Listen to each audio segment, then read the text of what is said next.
안녕하세요. 미부기입니다. CPI가 놀랄만한 수치가 나왔습니다. 예측치인 7.3%보다 0.2% 더 낮은 7.1%가 나왔고 코어 CPI는 6%가 나오면서 저번 CPI에 이어서 서프라이즈가 나왔어요. 물가가 하락하는 추세가 확실하게 만들어졌고 속도 또한 매우 빠릅니다. 이번 CPI 발표에서 크게 주목해서 보셔야 될 점은 두 가지인데, 첫 번째는 주거비를 제외한 서비스 물가의 둔화가 지속되고 있습니다. 지난 11월 30일 브루킹스 연설에서 파월 의장은 재화와 주택 부문의 인플레이션 압력은 둔화되고 있지만 임금 상승에 따른 서비스 물가에 대해서는 우려를 표한 바가 있어요. 근데 주택 임대료를 제외한 서비스 물가가 2개월 연속 하락하면서 해당 부문에서의 물가 상승 압력도 점차 둔화되고 있음을 확인했습니다. 두 번째는 코어 CPI의 전월 대비 상승률이 2010년 이후 평균인 0.2% 수준으로 하락했다는 점입니다. 이를 연으로 환산하면 연간 2.4%의 상승률을 기록하게 되는데, 연준의 목표치인 2%에 거의 근접하게 돼요.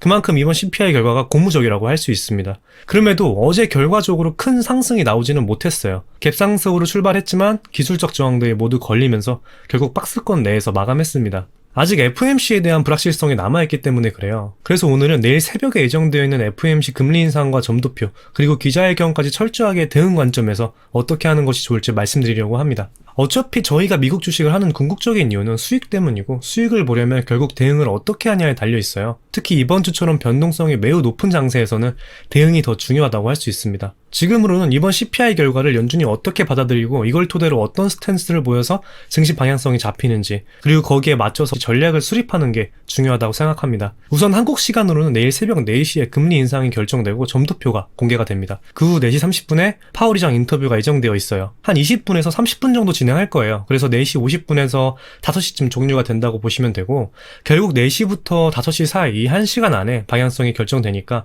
이때가 가장 중요한 시기라고 할 수 있습니다. 변동성이 엄청 클 거예요. 그러면 주요 포인트는 어떻게 되냐면, 이번에 0.5% 인상은 거의 확정이고요. 향후 금리 전망을 보여주는 점도표와 파월 의장 인터뷰가 중요합니다. 현재 시장이 예측하고 있는 최종 금리 상단은 4.75%에서 5%예요. 기존 예측치보다 0.25% 하락했습니다.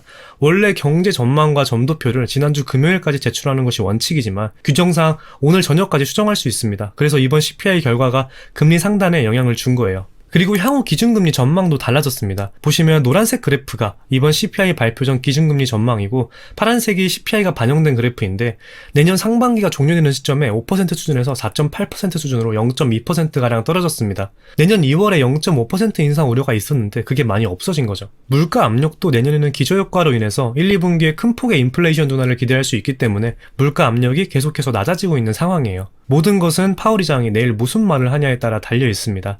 파월 의장은 지난 11월 30일 연설에서 너무 긴축하는 걸 원하지 않는다라면서 약간 달라진 어조로 말했습니다. 그때부터 지금까지 약 2주 정도 지났고, 이 스탠스가 이어질지 주목해서 보시면 좋을 것 같아요. 다만 당장은 파월 의장이 뚜렷한 스탠스를 보여주지 않을 확률이 높습니다. 연준의 비공식 대변인인 월스트리트 저널의 닉 티밀하우스 기자가 최근 다룬 기사에서 앞으로 어떻게 나아가야 할지 연준 내부적으로도 의견이 많이 엇갈리고 있다고 보도했기 때문에 그렇게 보고 있어요. 연준도 지금 상황이 진짜 골치가 아플 거예요. 어떤 식으로 무슨 말을 할지 지켜보셔야 되고, CPI 발표 때처럼 이번 FOMC도 결국 대응입니다. 결과에 따라서 대응하시면 되는데, 4시부터 변동성이 확대되면서 최종 방향을 파월 의장의 인터뷰가 절반 이상 지나는 시점에 잡힐 가능성이 높다고 보고 있어요. 4시 30분부터 시작하니까 한 4시 40분에서 50분 정도의 방향이 정해진다고 보고 있습니다. 따라서 그 방향에 맞춰서 포지셔닝 하는 것이 리스크 관리 측면에서 유리하다고 생각해요. 이제 차트 보면서 이어서 말씀드릴게요.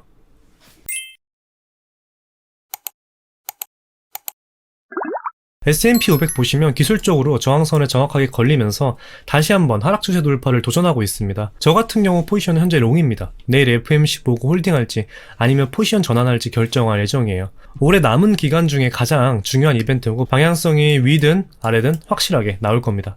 그래서 꼭 대응 잘하셨으면 좋겠어요. 이 중기 추세를 기준으로 보고 대응하시길 바랍니다.